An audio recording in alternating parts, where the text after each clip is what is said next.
to my channel. We are reading Emily Windsnap and the Ship of Lost Souls by Liz Kessler. We are on chapter 6. So here we go. Chapter 6. We rejoined the road at the top of the path and found our way back to the house. "There you are," Miss Platt said, greeting us at the door. "We're meeting out here in 5 minutes. Shiprock School has arrived, and we're all going to the deep blue bay to discuss plans for the week. Hurry. Don't make us late." I ran upstairs, quickly got changed, and joined the others. A few minutes later, as we walked, I told Aaron about what I'd seen earlier. "I'm sure it was a big fish or shark or something," I said. It looked, like a person." "It was probably one of the kids from Shiprock," Aaron said. "Of course, why hadn't I thought of that?" "What about the ripples, though?" Aaron shrugged. "Whoever it was must have flip dived into the water or something." He laughed. "What?" "Just you. You're determined to find mystery and adventure everywhere you go, aren't you?" I shrugged and I folded my arms. "No," I said defensively. Aaron laughed again and slipped an arm around my wrist. "No need to sulk," he said. "I meant it as a compliment. It's one of the things He stopped and coughed. "Sorry, swallowed a fly," he said, thumping his chest a couple of times. "One of the things I promoted him when he's gotten over his coughing fit. It's why I don't mind hanging out with you," he said lightly. He doesn't mind hanging out with me. Was that all he thought of me when I'd been practically picturing us getting married? That put me in my place. "Come on, we're getting behind." And with that, he sped up and practically marched to the front of the group. "Now then, children, please remember we are not only making history this week, we are also here to learn about each other's worlds," Miss Platt began. We were huddled at one end of the bay, sitting on the ground, leaning against the boulders that lined the shore. It was the only bit of land that we could sit on. The rest was cut off by the tide now. The Shiprock class was in the sea in front of us. Mr. Finsplash rose a little higher in the water. "Well said, Miss Platt," he agreed. "Please call me Andrea," Miss Platt said with a tiny blush. Mr. Finsplash smiled at Miss Plitt. "Very well. In that case, you must call me Kale." Miss Platt returned the smile. "Thank you, Kale. I shall." Mandy nudged me and winked. I laughed. Miss Platt shot us a warning look at Mr. Finsplash. Continued. "I am in full agreement with Andrea. We are here to learn, to share, and to enjoy everything that this splendid island has to offer." He glanced around. "Now, I believe that Lowena Waters is going to tell us what we are doing next." Miss Platt stepped forward. "Actually, Lowena isn't here. Actually, we don't know exactly what happened to her, but we believe she's been called away. Her husband, Lyle, is taking care of us." "Fine, let's hand it over to Lyle then," Mr. Finsplash said, looking around again, personally wondering which one of the children in front of him might possibly be a man named Lyle, who was married to Lowena and in charge of today's activity. "Lyle isn't here," Miss Platt said tightly. "We looked for him at his house on the way here, but Miss Platt, look, one of the girls," Evie was pointing at the other side of the bay, where Lyle was hurrying across to join us. "I'm so sorry to keep you waiting," he said, breathlessly, as he rushed over. He looked as if he'd just gotten out of the shower, smoothing down his wet hair and half tucking his shirt into his pants. Lyle gave Mr. Finsplash and the Shipwreck Kids an awkward wave. I'm Lyle. He said, welcome to Five Bays Island. Mr. Finsplash raised a disapproving eyebrow. Nice to meet you, he said stiffly.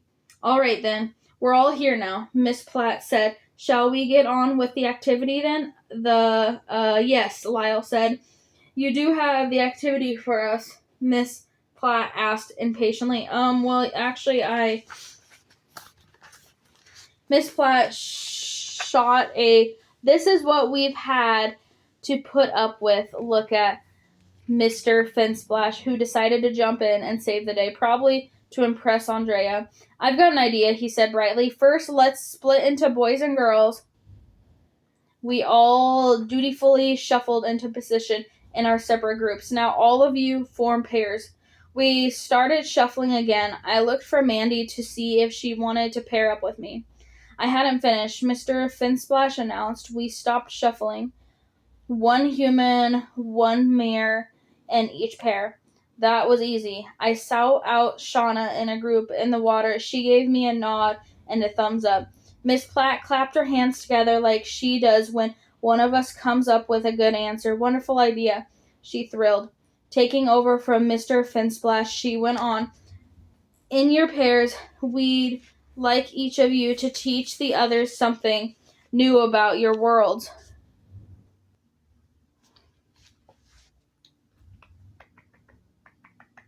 And about the island, Lyle interjected, glancing at both teachers as if they were in charge and he was an overeager student. And about the island, Miss Platt agreed. You'll have to figure out how to do this together. Mr. Finsplash added, deal with the limitations you have in exploring each other's worlds and together find a way to overcome any obstacle. Lyle looked at his watch. It's high tide in an hour. How about we meet at Sandy Bay just after that? There won't be much space here for the bright port students when the tide is fully in. Perfect, Miss Platt agreed.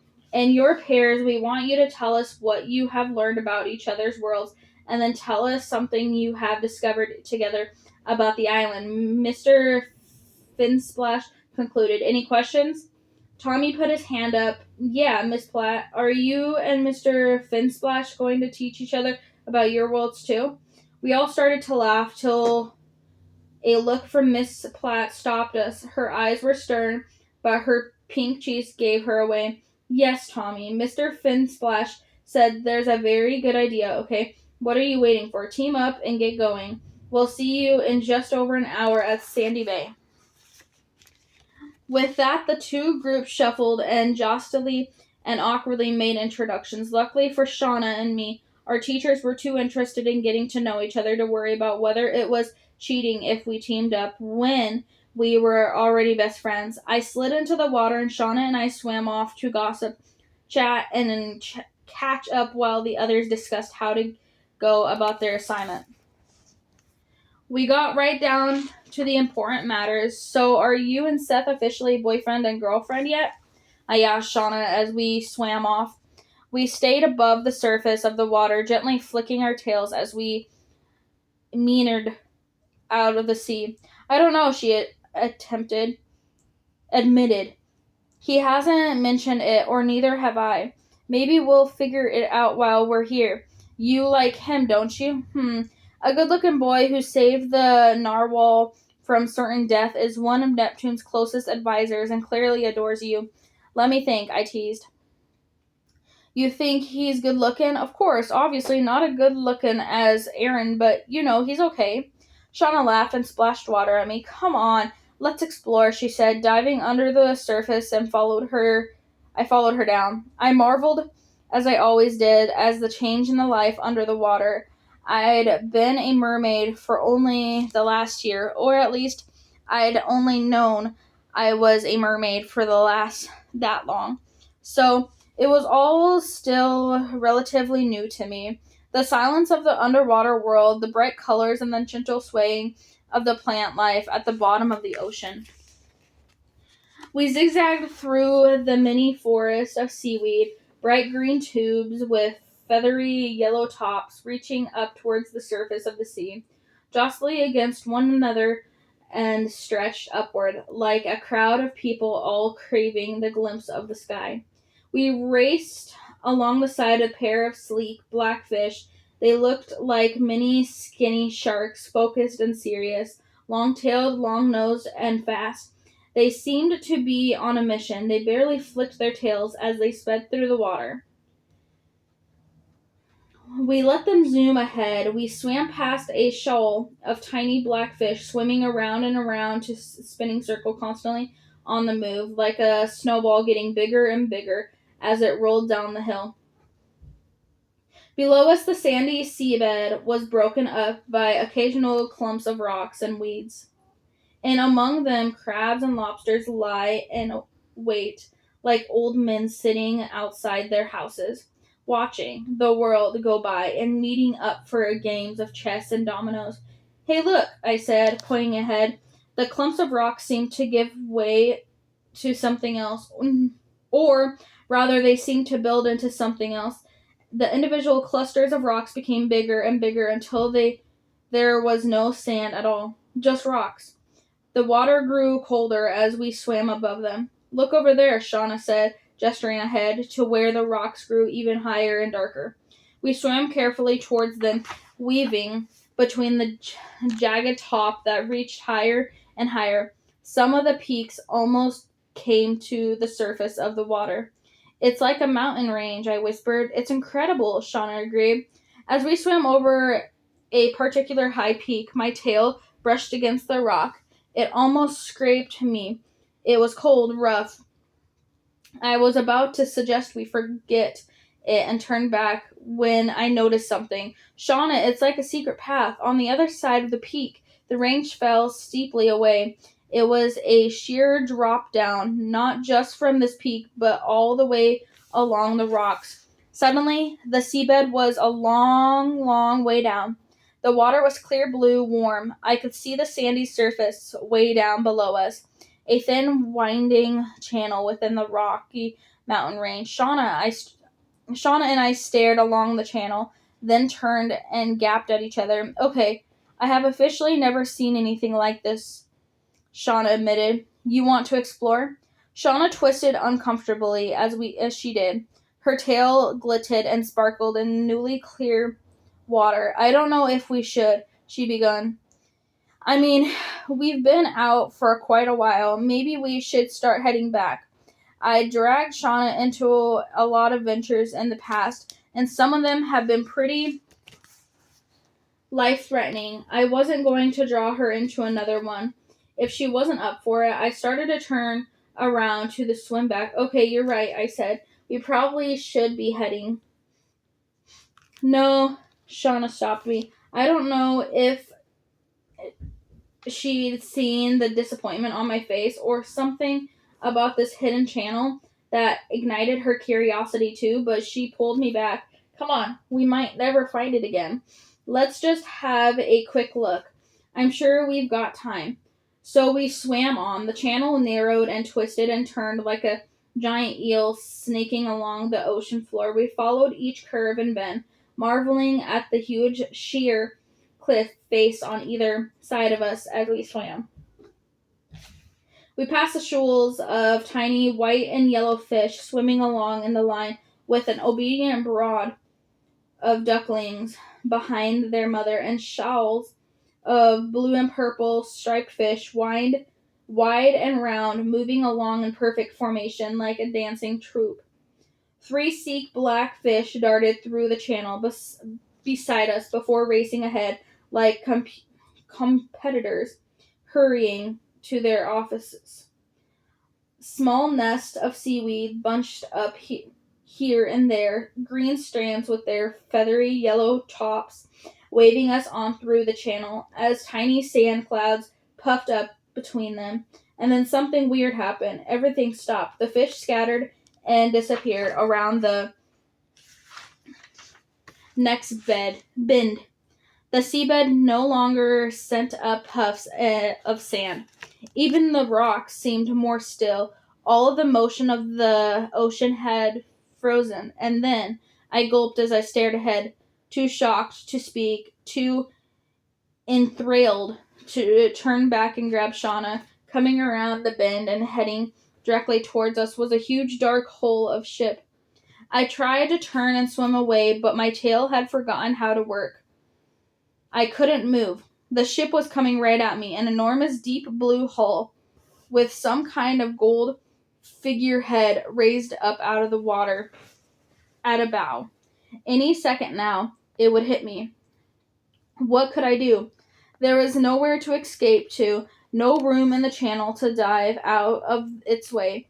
I could dive down to the bottom, but to be honest, I didn't really like the idea of a massive ship gliding directly over me, which just left one other option, head upward. Without pausing for another moment, I spun my tail as hard as I could and propelled myself upward. If I could get to the surface and out onto the top of the rocky peaks, perhaps I could get out of the ship's way. Everyone knows ships avoid rocks. Panting and gasping, I reached the surface and looked around. The ocean was as calm and still as the channel below. The surface of the sea lay like a blue-tinted mirror, shiny, flat, glass-like. It was eerie, but that wasn't the strangest thing. The strangest thing was that the sight ahead of me, the ship, it was the only thing around that showed any sign of movement. Its sails were billowing and then dropping, as if begging for wind, searching for the tiniest bit of breath in the air to propel the ship forward. But there was nothing, no wind to give it power. Aside from its flapping sails, the ship was as still as everything else. Out there in the wide, open sea, it appeared to sit firm on the ocean, motionless. I swam around its sides, looking at it from every angle. The whole was dark blue with the white line that ran all the way around. The sides fanned out and upward, with the longest bowsprit I'd ever laid eyes on. That's the big wooden pole that sticks out from the front of the ship. I'd never seen one like that. Beneath the pole, an intricate maze of ropes formed a netted hammock. 3 huge masts stretched upward from the deck, sails now flapping uselessly.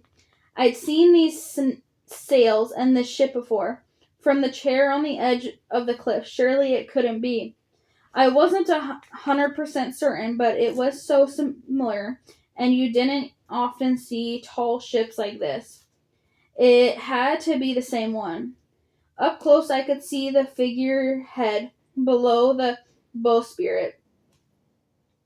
The top was a woman's face and torso with long hair stretching the length of her body. Her bottom half was a tail. I would have said the figurehead was a mermaid, except that the tip of her tail opened out into a jagged-edged fan, with spiraling patterns and fires snaking along the hull below it. Part mermaid, part dragon? Freaky. Whatever it was. I swam along the side of the hole. There were letters at the bow. I read them as I swam by. Prosperous 2, the ship's name.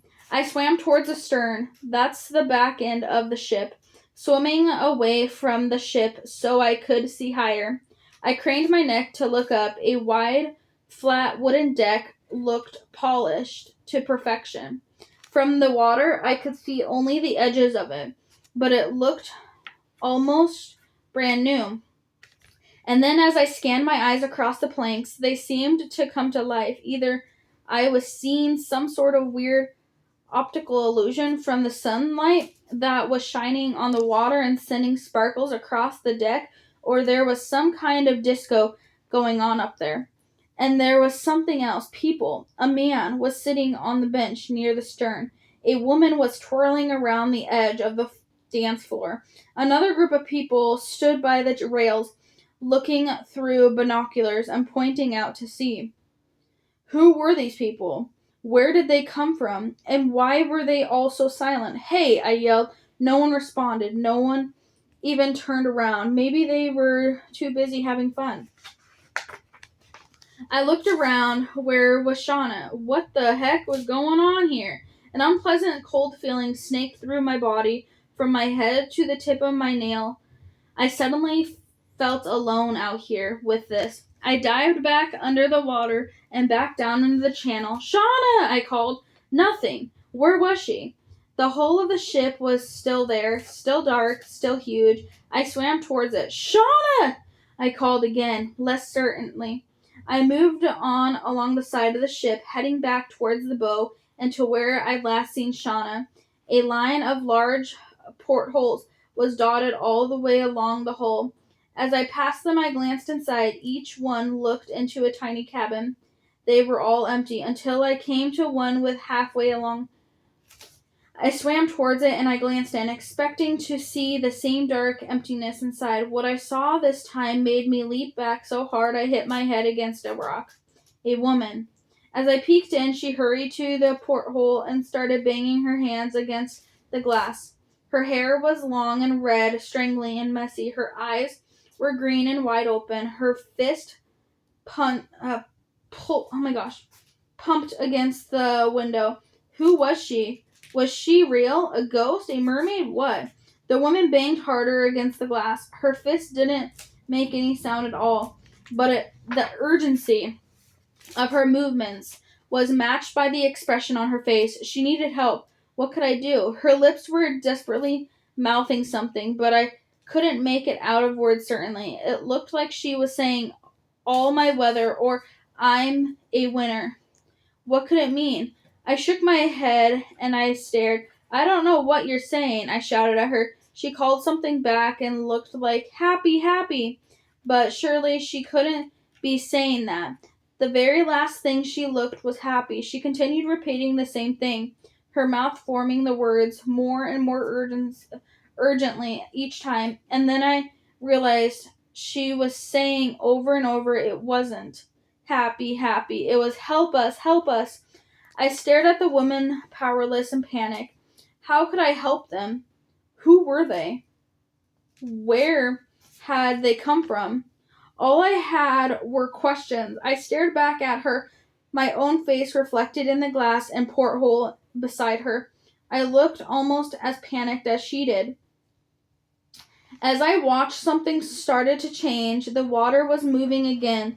Something was brushing past me, feathery, long hair covering my face, getting in my eyes. I pulled it away, but it kept on coming. Then it was my body, my tail. An arm grabbed me around my waist, pulling me down, snatching me away. Cold fingers stabbed me in the side.